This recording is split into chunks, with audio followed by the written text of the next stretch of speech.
Selamat pagi.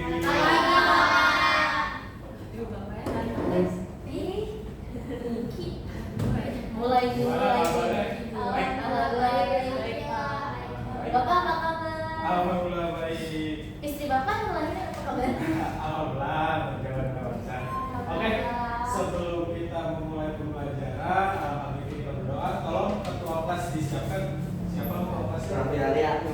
Berarti area Pak. Oke, sebelum mulai pelajaran pada pagi hari ini, alangkah baiknya kita berdoa terlebih dahulu. Berdoa selesai, memberi salam. Assalamualaikum warahmatullahi wabarakatuh. Waalaikumsalam warahmatullahi wabarakatuh. Ya, gimana kabarnya tadi? Baik ya semuanya? Alhamdulillah. Ada yang nggak hadir nggak? Atau sakit atau izin apa? Ada. Yang izin. Boleh disebutkan? Clara. Clara, kenapa? Izin. Izin. Chris. Sama Tangan. Indra. Indra. Izin. Di Olimpiade Matematika pada. Oke, terus ada lagi? Satu lagi belum. Kabar. Belum ada kabar. Iya. Sebenarnya telat sih Pak. Ya, jadi seperti biasa kalau sama Bapak Ibu kita belajar geografi. Nah, seperti pertemuan sebelumnya kita tuh masih di materi keanekaragaman hayati. Melanjutkan dari yang pertemuan sebelumnya, kita kan apa? Ya, pertemuan sebelumnya apa? Biosfer. Oke, selanjutnya kita membahas mengenai manfaat dari flora dan fauna untuk kesejahteraan. Nah, kalian tahu gak sih kesejahteraan di sini yang dimaksud tuh kayak gimana? Kelangsungan hidupnya Pak, kayak Aman, tentram, damai. nyaman. Oke, cukup benar, cuman belum sesuai sama jawaban yang Bapak inginkan. Tapi gak apa-apa buat tambah nilai. Sakira boleh. Oke. Tadi membahas kesejahteraan ya. Kesejahteraan itu kita tuh dalam kelangsungan hidupnya aman, tentram, bersahaja gitu, kayak sandang, papan, pangan, itunya terpenuhi gitu. Nah, apa aja sih kesejahteraan yang bisa kita ambil dari flora dan fauna? Ada yang bisa coba jawab?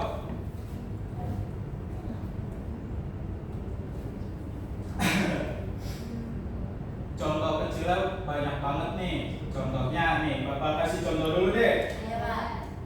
Dari kita bernafas itu aja kita udah mendapatkan manfaat dari flora, dari tumbuhan. Contohnya, terus secara ekologi. Ekologi itu kan hubungan timbal balik antar makhluk hidup.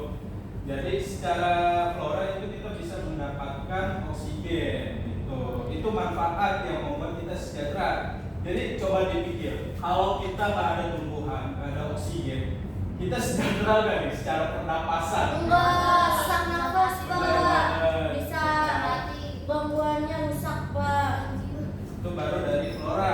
Kalau dari fauna kita bisa makan, ya kan? Buat pakaian, bangunan juga dari tumbuhan, ya kan? Jadi itu manfaat, contoh kecil dari manfaat yang bisa kita ambil untuk kesejahteraan. Nah, berikutnya Bapak akan menjelaskan melalui PPT. Tolong disimak ya, nanti di akhir ada penugasan. Oke, Pak.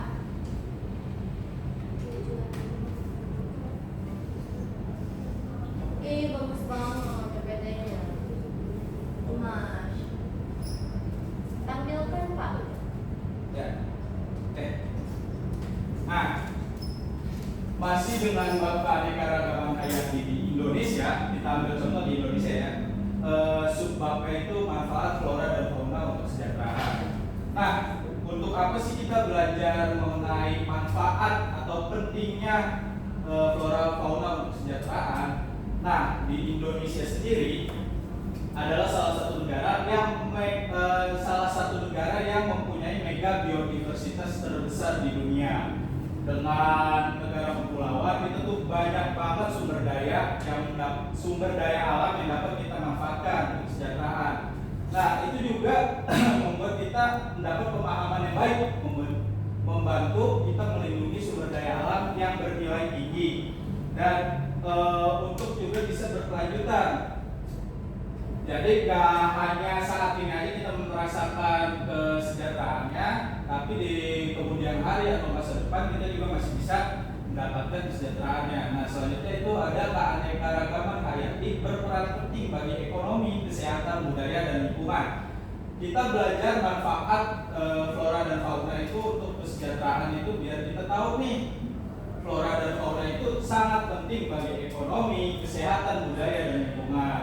Terus juga kita bisa meningkatkan kesadaran masyarakat yang diperlukan agar pemanfaatan sumber daya dilakukan secara berkelanjutan seperti yang tadi Bapak bilang ya. Dan yang terakhir manfaatnya itu kita menjadikan dasar bagi pendidikan, penelitian, dan perencanaan pembangunan yang ramah lingkungan.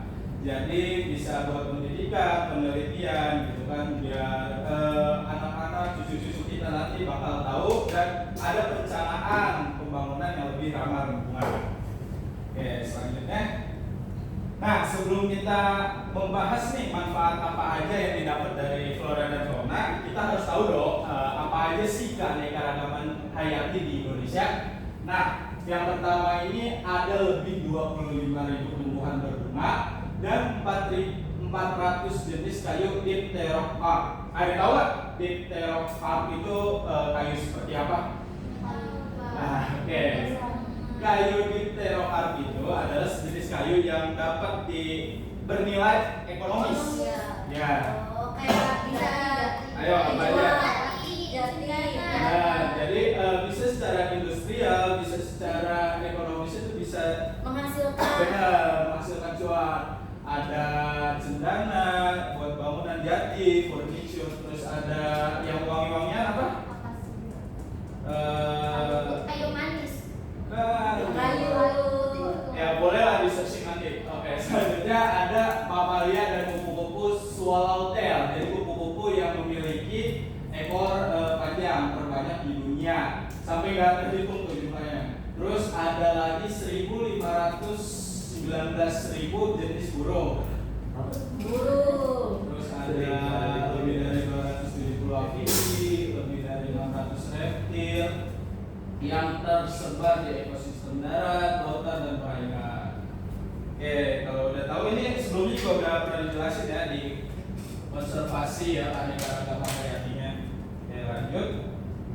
Nah, secara ekonomi manfaat flora dan fauna untuk kesejahteraan itu yang pertama adalah sumber renewable yang dapat digunakan gitu dan berkelanjutan. Terus yang kedua ada secara pertanian dan perikanan.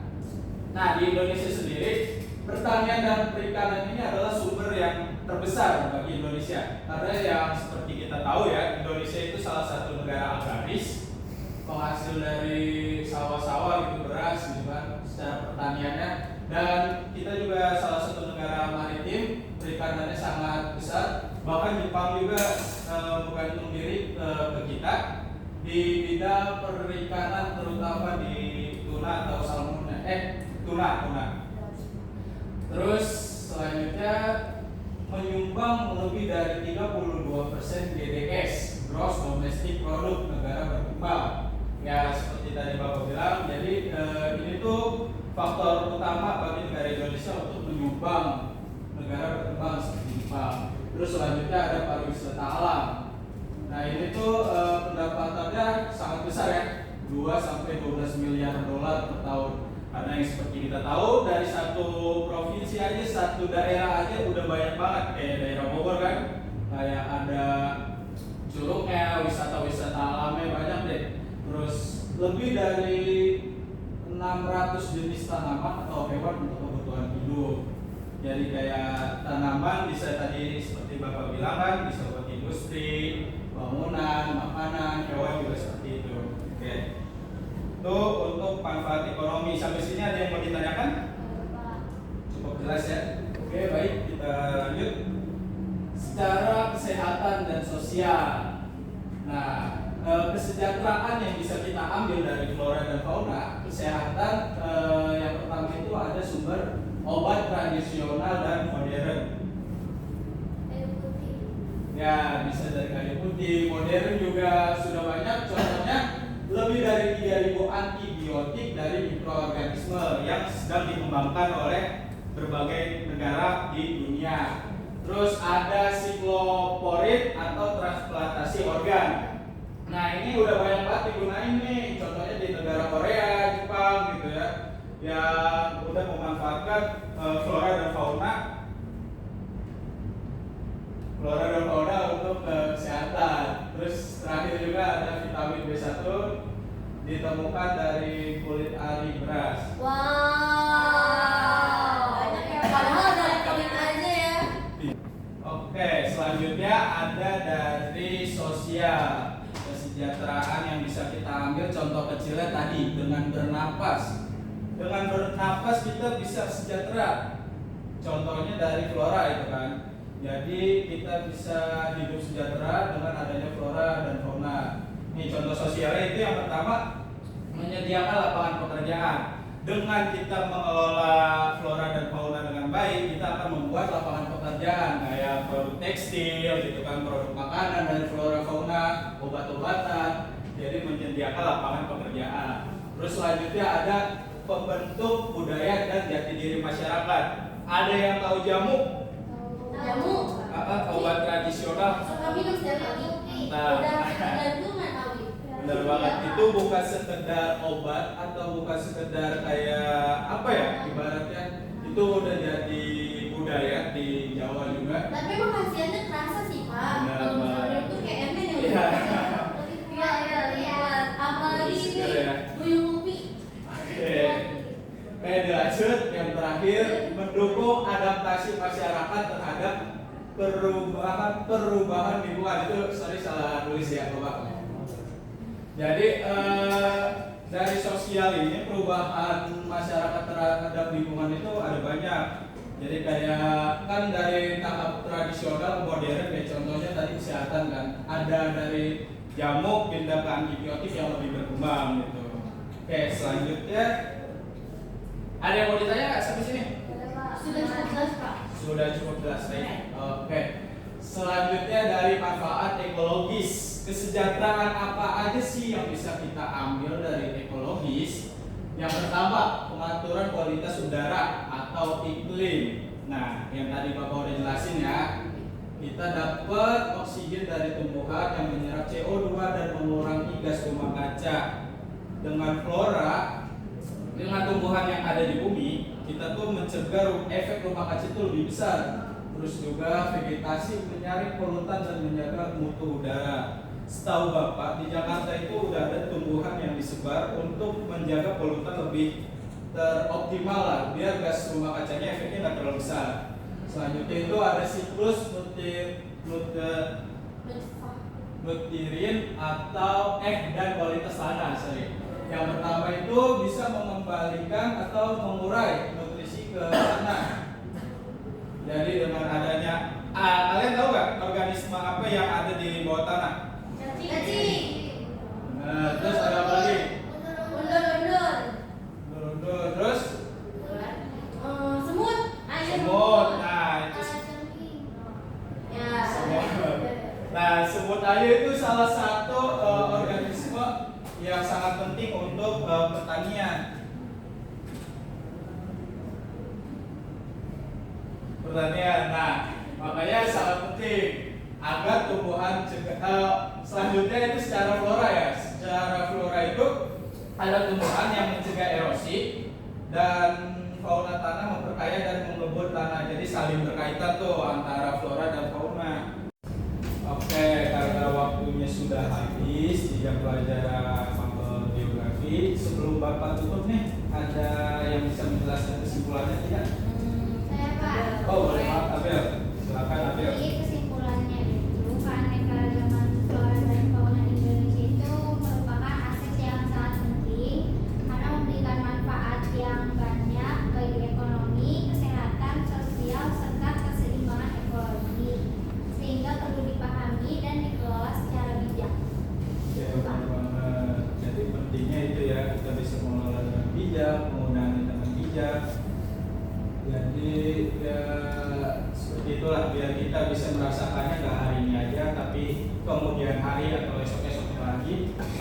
bisa merasakan kesejahteraannya. Buat keturunannya Pak, Benar, Pak. generasi berikutnya. Oke.